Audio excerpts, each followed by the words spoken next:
session, members will be recognized in order of committee seniority for questioning witnesses today. This will make it easier for me to ensure all members participating have an opportunity to be recognized. Does any member have a question about the conduct of this hearing with members participating remotely? All right. Well, with that, I will now recognize myself for an opening statement.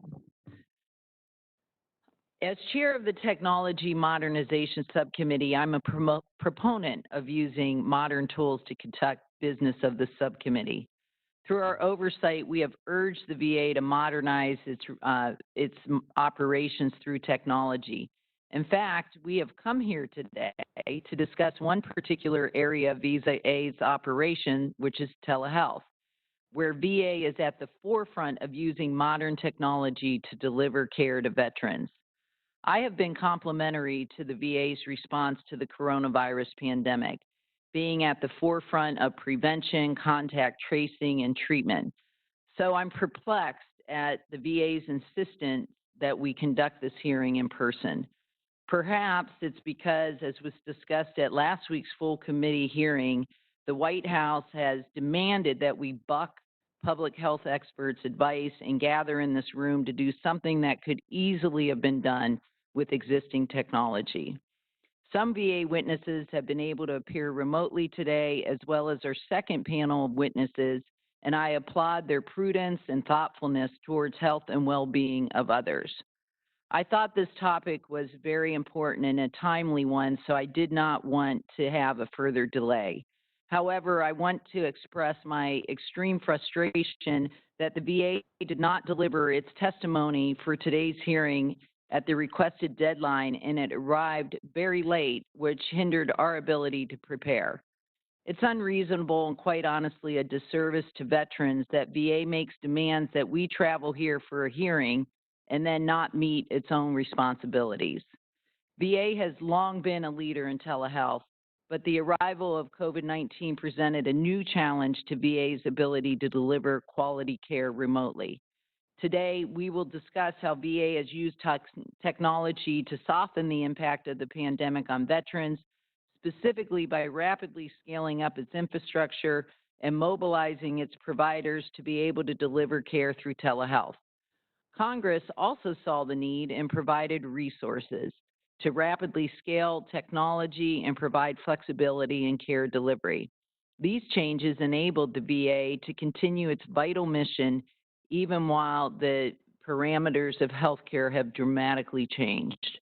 While there have been successes in this scaling up, many questions still remain about the future of telehealth at the VA. Also, we cannot assume that scaling up equals access. As we will hear most acutely from our second panel today, access to care remains an issue for many veterans, whether it is because of geography, lack of resources, or infrastructure, or because of systematic disadvantages. The VA quickly worked to limit potential exposure to the virus by paring down its in-person services to essential care and limiting access to facilities. This action no doubt slowed down the spread of COVID-19 and may have saved thousands of veterans' lives. Yet as necessary as those restrictions are, they cause millions of appointments to be canceled. We'd like to understand better how the VA has managed those cancellations, the status of rescheduling them, and how telehealth is being used to cover those gaps. Congress appropriated over $2 billion to support VA information technology for the pandemic response.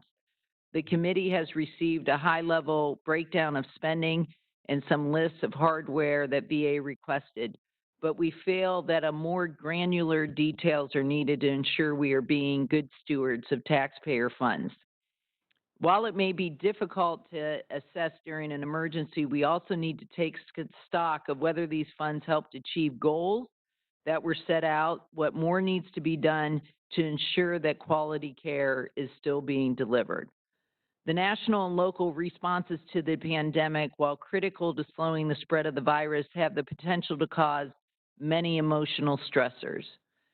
People who already struggle with mental health are now experiencing more isolation, stress, and anxiety, not to mention the possible loss of income as businesses were shut down and jobs were lost. I want to hear how the VA has leveraged telehealth to provide mental health services to those veterans who are most at risk of the emotional impacts of the pandemic. Telemental health is a crucial tool in times like these. And as with much of technology, tools are only as good as people's access to them. There still exists dramatic disparity when it comes to veterans living on tribal lands and in rural areas, namely in access to broadband internet. We've also seen major racial and economic barriers to care when it comes to access to the technology needed to participate in telehealth. We will hear today from some organizations who represent these veterans on how the disparity affects the care of those most in need. We'd like to hear from the VA what it is doing to expand telehealth access to those underserved communities and how it intends to ensure all eligible veterans receive the care they have earned. Ensuring that telehealth works between patient and providers and between systems is important. In this subcommittee, we often speak about interoperability and seamless care.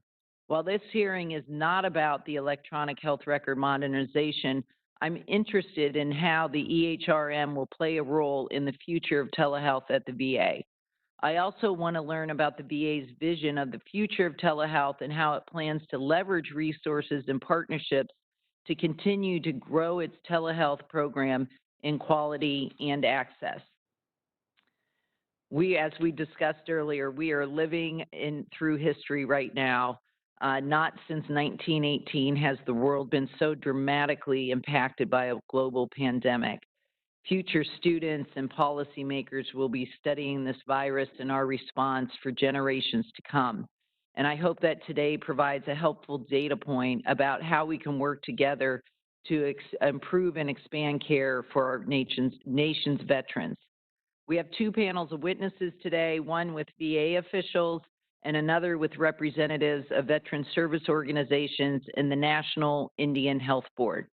I look forward to engaging on these important topics, and I thank the witnesses for being here. I would now like to recognize Ranking Member Banks to deliver any opening remarks he may have. Mr. Banks. Thank you, Madam Chair.